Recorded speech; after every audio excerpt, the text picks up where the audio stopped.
Norvegiyada magazinlar ko'rsataman mana sizlarga.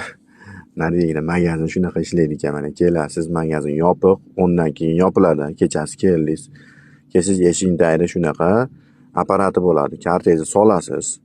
Kartangizni solsangiz sizdan PIN kodini so'raydi, kartangiz, plastik kartangiz kodini so'raydi. Terasiz. OK'ni bosasiz. Keyin sizga qaytarib beradi kartangizni. Eshikni oldiga borsangiz, mana magazin qulfida ochildi mana. U eshikni ochish uchun kerak bo'ladi u. Mana magazinda hech kim ishlamayapti. Kelasiz. Sizga nima kerak bo'lsa magazindan mana hamma narsa joy-joyida turibdi. Mana отпечаткani bitta bosasiz, hamma yoqda отпечатка.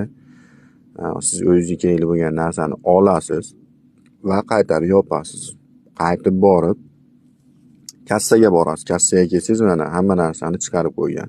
Shtrix kodini bitta urasiz, olgan narsangizni mana kassaga urdik deb отпечаткani urdim deysiz, da qilasiz, OK qilasiz, summani chiqarib berdi. Summani chiqargandan keyin siz kartangizni bitta qo'yasiz. O'sha оплаченный to'landi. To'langandan keyin kutib turasiz. Chek beradi. Chekini olasiz. Cheki nimaga kerak? Chunki magazin qulflanib qoldi-da hozir kirganingizdan keyin. Men pulini to'ladim degan maqsadda mana chekini eshik tagiga borsangiz, eshigini ochadigan kaliti bu. Ketdi, ochildi. Rahmat sizlarga. Chiqib ketaverasiz shunaqa qilib.